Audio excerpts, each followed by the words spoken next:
If y'all want to see how propaganda really works, check this out. An 82-year-old woman who was injured in a firebombing attack in Boulder, Colorado, has died. This is according to the far left-leaning propaganda machine known as the Associated Press. This is one of the most reputable sources on the planet. Now, here is the actual story. This is what actually happened, verbatim.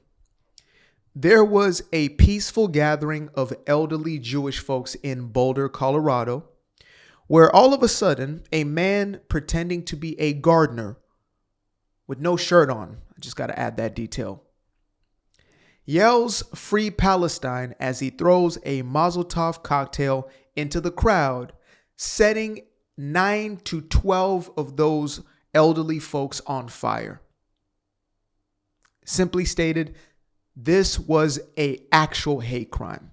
You know, the thing that the left is always searching and then scouring the entirety of the globe. They're always looking for a hate crime. They create them out of thin air on a daily basis. We have the Juicy Smolliers of the world. And yet here we have an actual hate crime. A man who was attacking a group of people because they were Jewish. One of them ending up dead. And this is what you get as a header. Now, we're going to get into this actual story in the way in which they interpret it, i.e. the way that they want us to perceive it.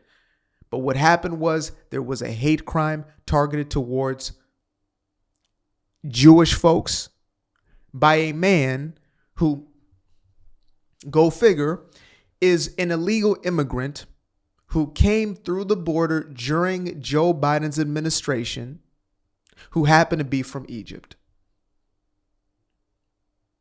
That's the actual story. Now, again, because that does not fit the narrative, you know, we're going to sell them what we have to and then kind of brush the story underneath the rug.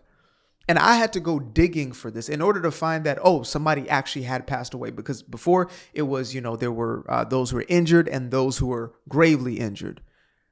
And just for me to find out that there was a woman who actually died from these attacks, you couldn't find this.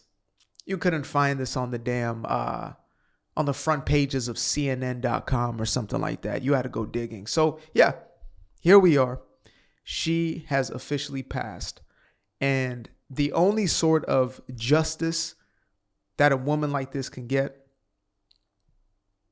is us not hiding the story, us not pretending it's not happening, or better off, us exposing it. So I thought I'd just take a moment to get into the story. But again, exposing just how sinister and devious these people actually are and how they approach all of this. They have a narrative and they take the stories and squeeze them into the narrative. It's not, you know, like the scientific method where you allow for there to be variation. You allow for there to essentially be no bias. Yes, you may have a thesis per se. You may have an idea, but you are willing, you are open to the fact that you might be all the way off. Instead, here's our narrative. How do we fit it all in? So let's go ahead and read some of this, shall we? An 82-year-old Boulder woman was injured in a Mazel Tov cocktail attack. Yeah. On demonstrators in support of Israeli hostages in Gaza. You see how they frame that? See, if we had a actual riot taking place in support of Palestine, it would be worded as follows. Mostly peaceful protesters fighting for freedom and liberation. Unbelievable. Anyway, prosecutor said on Monday, Karen Diamond died as a result of the severe injuries she suffered in the June 1st attack in downtown Boulder, Colorado. The local district attorney office said in a statement, prosecutors have listed 29 victims. Geez, 29 of them now, including 13 who were physically injured. Mohammed Sabri Soliman already faced dozens of charges in state court, including attempted first degree Murder, using an incendiary device, and animal cruelty because a dog was hurt in the attack. He has not been arraigned on these. Arraigned? I've never seen that word before on paper. On these charges that now include first-degree murder. The Associated Press left a voicemail Monday for Soleiman's public defender in the state case. The office generally bars its lawyers from commenting on these cases to the media. A preliminary hearing to determine whether there is enough evidence for a trial is set for July 15th. And as recently as, I believe, about 2 days before the filming of this video, courts decided that he can be deported. So there's that. Again, I don't see that as justice, but it's something. Separately, Soleiman has been indicted for 12 federal hate crime counts. He entered a not guilty plea to those charges in federal court on Friday. Of course he has.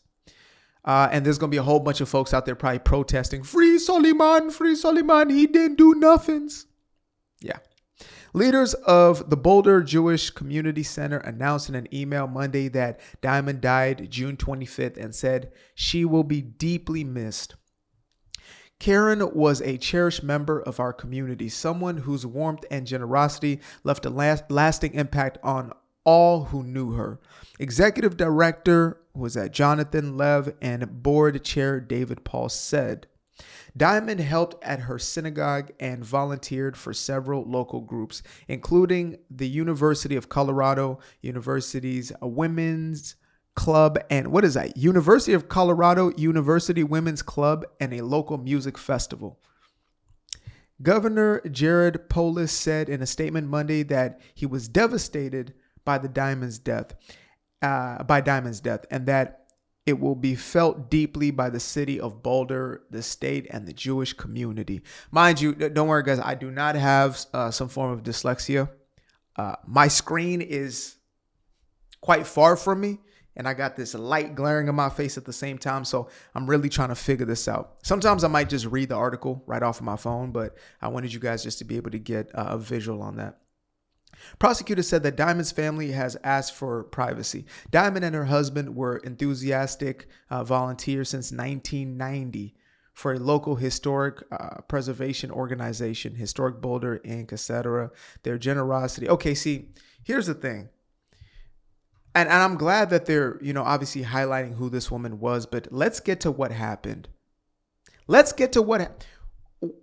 you have a case of a black man or a person of color, mostly black, honestly, who was attacked by a white man, police officer, as long as it's not a black police officer, of course, it is global headlines. It is pasted on the anchors' foreheads. You understand me? These stories are pushed, and you will hear it over and over and over and over again. George Floyd, let's talk about that. Is it possible for us to equate a death to a death? A schmurder for a schmurder? Now, in the George Floyd case, we have to speculate that, this was done by this man on the basis of race. This was a hate crime. And he took his life because of his skin color or, because of his own white supremacy, whatever it may be. And that's still speculative. With the Soleiman character, you know exactly why he did what he did. 2 individuals dead. 2 very different situations. One gets 15 minutes on the news total, done. It's out of here, buried in the midst of a multitude of other headlines. And in the case of the other, go figure, it's on 24/7. I remember when the George Floyd situation happened. I remember that. It was a 24-hour news cycle. They played that clip over and over and over and over again. You could not miss it. And yet here we are with an 82-year-old. This is somebody's grandmother, likely great-grandmother. Volunteered for her synagogue, etc. But because she does not fit the narrative, they don't give a damn. So Can we not equate human life for human life? I am certain that you're not going to hear this from Qatar Carlson. You're not going to hear from Candace Qatari Owens. You're not going to hear this from Dave Schmidt. You're not going to hear from these individuals because they don't care. They pretend to care, and they use Palestine in sort of the same way that most on the left do, which is as a platform, as a podium, as a place to stand, as a place to essentially tap into an already created frenzy in order to monetize it or to create some sort of, following off of that. That's what that's about, because that's what's mainstream. It's mainstream to just go with it. So let's see what they have as we continue here. I finally found something that looks like something. Investigators say Suleiman told them he intended to the participants at the weekly demonstration. Oh, so he told him he intended to off them. Fantastic. There you go right there. He yelled "Free Palestine" as he threw just two or more than 2 dozen. I didn't know that part of the story. I didn't know how many. 24. 20. Let me contain myself for the sake of just continuation. Okay.